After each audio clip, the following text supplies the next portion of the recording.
Hello दोस्तों, स्वागत है आपका हमारे यूट्यूब चैनल ज्ञान एंड जीके पर।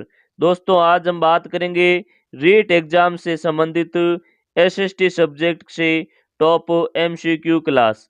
दोस्तों, ये जो एमसीक्यू क्वेश्चन है, ये कक्षा 6 से लेकर 8 तक की किताबों से बनाए गए क्वेश्चन है। तो अगर आपको ये वीडियो अच्छा लगे तो इस वीडियो को लाइक कीजिए और चैनल को सब्सक्राइब कर कमेंट में जय हिंद जरूर लिखिए। देखिए आज का पहला सवाल। राजस्थान में चंबल नदी का बहाव क्षेत्र है। राजस्थान में जो चंबल नदी का बहाव क्षेत्र है, ये 6 जिले हैं। कौन कौन से 6 जिले? भैंसरोडगढ़, या कह सकते हैं चित्तौड़गढ़। यानी चित्तौड़गढ़ के भैंसरोड नामक स्थान से ये राजस्थान में प्रवेश करती हैं। इसके बाद में कोटा, कोटा के बाद में बूंदी, सवाई माधोपुर, करौली और धौलपुर होते हुए ये आगे यमुना में मिल जाती हैं। चंबल नदी राजस्थान के कितने जिलों में बहती है? तो ये राजस्थान के 6 जिलों में बहती है। राजस्थान का उद्योग इस नगर किसे कहते हैं? राजस्थान का उद्योग नगर किसे कहा जाता है? तो ये कोटा को कहा जाता है। अगला क्वेश्चन देखिए, कोटा किस नदी के किनारे स्थित है? जो कोटा है ये चंबल नदी के किनारे स्थित है। कोटा किस नदी के किनारे है? तो ये चंबल नदी के किनारे स्थित है। बनास नदी का उद्गम स्थल है। बनास नदी का उद्गम स्थल है राजसमंद जिले की खमनोर की पहाड़ियां। राजसमंद जिले की खमनोर की जो पहाड़ियां हैं, यहाँ से बनास नदी का उद्गम होता है। दोस्तों, ये जो क्वेश्चन है हम फटाफट देखने वाले हैं। क्वेश्चन कम से कम हम आज इस वीडियो में 30 क्वेश्चन के से ज्यादा देखने वाले हैं, तो आप इस वीडियो को पूरा जरूर देखिएगा। बनास नदी का बहाव क्षेत्र है। बनास नदी का बहाव क्षेत्र ये खमनोर की पहाड़ियां राजसमंद से निकलती हैं। इसके बाद में चित्तौड़गढ़, भीलवाड़ा, टोंक और सवाई माधोपुर में ये आगे जाकर है जो चंबल में मिल जाती है। बनास नदी आगे जाके सवाई माधोपुर में चंबल नदी में मिल जाती है। बनास नदी चंबल में किस स्थान पर मिल जाती है? यानी जो बनास नदी है ये सवाई माधोपुर के रामेश्वर के निकट मिल जाती है। यानी रामेश्वर सवाई माधोपुर में बनास नदी चंबल में मिलती है। बनास नदी है तो बनास नदी एक मौसमी नदी है। यानी ये एक वर्षा ऋतु के समय ये बहती है। अगला क्वेश्चन देखिए, 9 नंबर क्वेश्चन।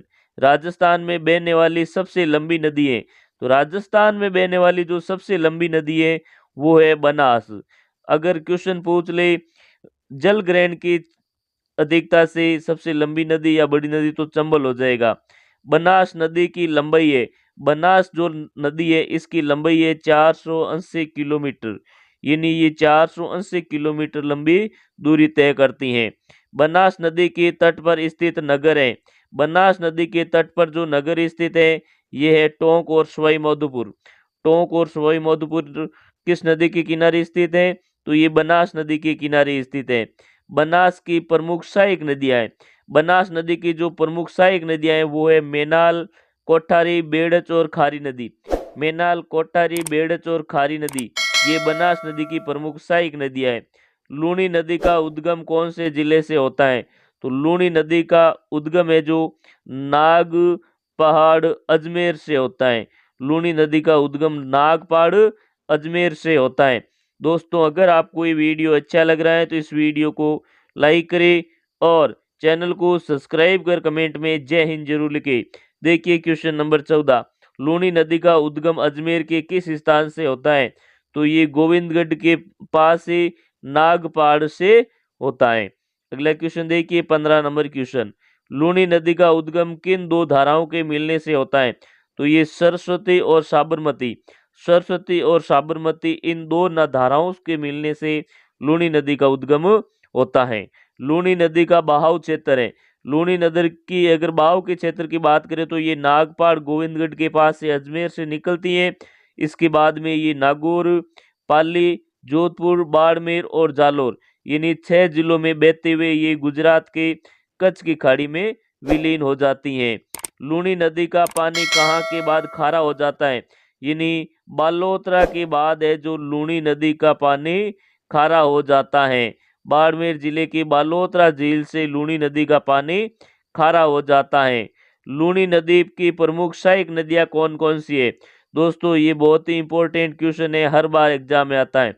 तो लूणी नदी की जो सहायक नदियां है वो है जोजड़ी, बांडी, मीटड़ी, जवई, खारी, सूकड़ी, सागी और गुइया। सागी और गुइया इन दोनों को ध्यान में रखना है, बाकी आपको अपने आप याद हो जाएगी। जोजड़ी, मीटड़ी, लीलड़ी, सूकड़ी, खारी, बांडी और सागी और गुइया ये लूणी नदी की सहायक नदियां है। माई नदी का उद्गम स्थल कहाँ से है?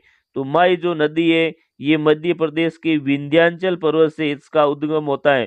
दोस्तों माई नदी के बारे में एक का बात ध्यान में रखनी है, कर्क रेखा को, कर्क रेखा को 2 बार ये नदी काटती है। अगला क्वेश्चन देखिए, 20 नंबर क्वेश्चन, माई नदी राजस्थान के किन 2 जिलों में बहती है? तो ये बांसवाड़ा और प्रतापगढ़ जिले में बहती है। ये राजस्थान, ये इधर बांसवाड़ा और ये इधर प्रतापगढ़। तो ये बांसवाड़ा और प्रतापगढ़ राजस्थान के 2 जिलों में बहती हैं। माई नदी की प्रमुख सहायक नदी कौन कौन सी है? सोम और जाखम। सोम और जाखम ये माई नदी की प्रमुख 2 सहायक नदियां हैं। माई नदी अपना जल कहाँ ले जाती हैं? तो ये खंबात की खाड़ी में अपना जल ले जाती हैं। माई नदी अपना जल कहाँ ले जाती हैं? खंबात की खाड़ी में। बाणगंगा नदी का उद्गम स्थल कौन सा जिला है? बाणगंगा नदी बेराट की पहाड़िया, बेराट की पहाड़िया जयपुर से इसका उद्गम होता है।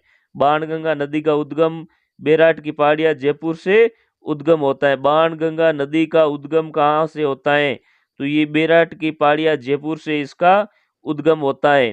कौन सी नदी का पानी भरतपुर में घना पक्षी राष्ट्रीय उद्यान में नम भूमि का निर्माण करता है?